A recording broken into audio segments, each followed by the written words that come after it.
Genesis 25 and 26.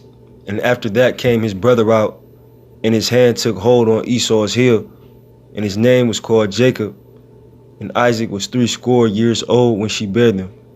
Call her Lord Yahweh, Ba'ashem, Yahweh Shai, Ba'ashem Rekor Kodash. Double honors to the apostles and elders at Great Millstone that rule well. Salutations to the hopeful elect, pushing this word in sincerity and truth across the four corners of the earth. And I'm back with another quick lesson about Slakia, the symbolic meaning, behind Jacob, who is the progenitor, or the forefather, if you will, of the 12 tribes, which consist of you Negro, Latino, Native, and Seminole Indians. Jacob hand holding Esau, which is the progenitor, or what you would call the forefather of you Edomites, which call yourselves so-called white people today. But back to the point, the reason that Jacob was holding Esau's heel, Esau being born first and Jacob coming second, on his way out, the reason that he was holding his heel, is symbolic unto the Israelites pulling Esau out of power, and you're seeing that now, because starting with the apostles and elders of Great Millstone, the prophets are on the scene. Esau is being beaten spiritually. He's being revealed, and all his deepest, darkest secrets are being brought to the forefront. The nations aren't scared of him anymore as it pertains to his carnality, his war tactics, his artillery. Esau is being made small among the heathen once again, because that's what he is, the lowest among the heathen. So this power structure is crumbling. And although you have Russia, China, and all these other quote unquote superpower countries that think that they're about to come into power, in all actuality, the Israelites, you Negro, you Latino, Native, and Seminole Indian, you are about to come into power. And that's what this is symbolic of. These are the times that we living in. Jacob pulling Esau down, Esau as well as his power structure down, and beginning to rule. And that's what we're waiting for. That's what we're pushing this truth for. That's what we have faith in Yahweh Ba'ashem Yahweh Shai for. It's what we wait on the Lord for. It's for Esau, the so-called white man, to be done away with and not have a power structure anymore. Like it says in Isaiah 14, I'm paraphrasing, that they shall not inhabit the cities anymore. Basically, in Salakia, I was just paraphrasing, but basically that they will never come back into power again or have their own land again. They're going to be completely pulled out of the power seat, and that's what this, the birth of Esau and Jacob was symbolic of. You Israelites, the elect amongst the nation of Israel, pulling Esau out of his power seat through the spirit and power of Yahweh Ba'ashem Yahweh Shai. Just like if you were climbing a rope or a ladder and someone was above you, the way that you would get them out the way is you would pull on their heel and pull them down. Just to give you a visual. And that's what's happening, spiritually at this point. But ultimately, like the scriptures say, the saints shall take the kingdom. You're going to take it from Esau through the spirit and power of Yahweh Ba'ashem Yahweh Shai.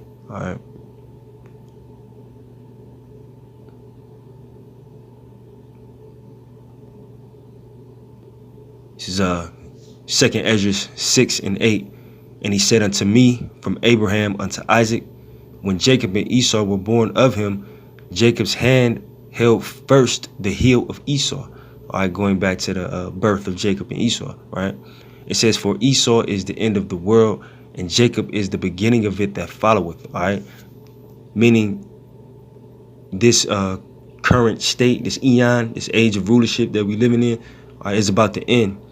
And the beginning of it that followeth is the kingdom of heaven, which will be on earth, and which will be for you Israelites. You Negro, you Latino, Native, Seminole Indian, so-called. Kingdom of heaven is yours. It's your birthright. It's what Yahweh Ba'ashem Yahweh Shai chose the Israelites to be, his people, dwelling in his favorite people, dwelling in his favorite land. And that's what is going to ultimately happen. Esau is the end of the world, and Jacob is the beginning of it that followeth, man. All right? The beginning of it that followeth, man. You know, 'cause when you look at the end of the world, or how the, you know, quote unquote end of the world is depicted to the people, you know, everybody dies, and, you know, no, it's talking about the end of an age. And the end of the age is, you know, the rulership, right, the dominance, the, you know, imperialistic type of rulership of the so-called white man is about to come into an end, and the righteous rulership of the Israelites is going to begin soon. And once again, that's what we're waiting for, man, because we know that these scriptures is true. We believe wholeheartedly in these scriptures, and we know that the Most High said that we will prevail. All right, starting with the hopeful elect, but even the whole nation of Israel, we all gonna prevail through the spirit and power of Yahweh Ba'Shem Yahweh Shai. All right, man, you be watching this man and his power structure get weaker and weaker. Everything is weak here. All right, chiefly because a feminine vibration is pushed here. There's no masculinity anymore. And if you try to be masculine, you know, you get like kind of like ostracized, man. Masculinity, they attack any masculinity or any heterosexual type of being, I guess, you know. The world is getting flipped upside down. So now all this feminism is running around. I don't mean to go off on a tangent, but this feminism is running around. There's no masculinity. This place is weak. All right. Esau is weak because he can't be in secrecy anymore, because everything that he does is being sought up.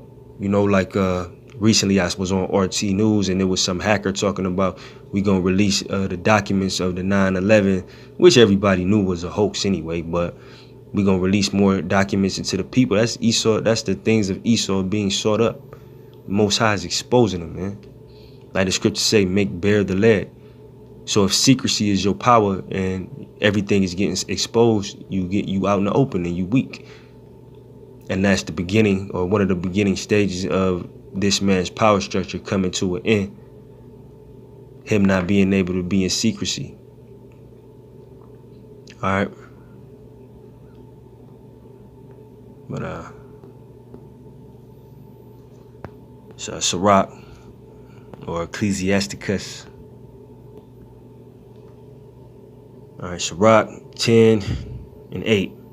Because of unrighteous dealings, injuries, and riches gotten by deceit, the kingdom is translated from one people to another. All right, and this is, you know, Esau, man. Unrighteous dealings. All right, just for example, the dealings that Esau, the so-called white man, had with the Native Americans. Those are unrighteous dealings. You had peace treaties, you broke, you know, the Native Americans, Seminole Indians who are Israelites, all right, taught you how to, you know, survive, man, over here, man. Because y'all came over here disease-ridden and just nasty, man. It cleaned y'all up, kind of like the Moors did y'all as well. The Moors who are Israelites, they just Negroes that was calling themselves Moors, all right? But that's an unrighteous dealing for someone to help you, and then for you to, you know, basically turn around and stab them in the back, just for a quick example. All right, injuries, all the bloodshed that Esau, the so-called white man, all right, has shed, you know, of the Israelites. All right, scriptures say, he that toucheth you toucheth the apple of my eye. Meaning, if you touch the Israelites, you touching the apple of who you call God's eye. All right, so you got to pay for that. And riches gotten by deceit. Everything that Esau has is by deceit. He got this land by deceit. Everything he has is by deceit. Esau doesn't, you know, just start at the bottom and work himself up into this mighty nation. No, man, he deceived, murdered, robbed, raped, pillaged everybody. Chiefly the Israelites. That's what you're in trouble for, though. You know, all these other nations, he just got at y'all. You know, y'all ain't got no power in heaven that's gonna avenge you. We do. All right. So it says, because of all those things, the kingdom is translated from one people to another. All right. So this kingdom, not this kingdom in this land, all right, but dominion over the planet is going to be translated from the Edomites, which are you so-called white people, to the Israelites, which are you Negro, Latino, Native, and Seminole Indian. Thus saith Yahweh Shem Yahushai, man. All right. And when you look like the go into the word translated, it says one of the definitions is move from one place or condition to another. All right. Move from one place or condition to another. So the condition of this planet is going to go from, polluted, disease-ridden, everything that this earth is sick right now. It's going to go from that condition to a righteous condition where everything is going to flourish.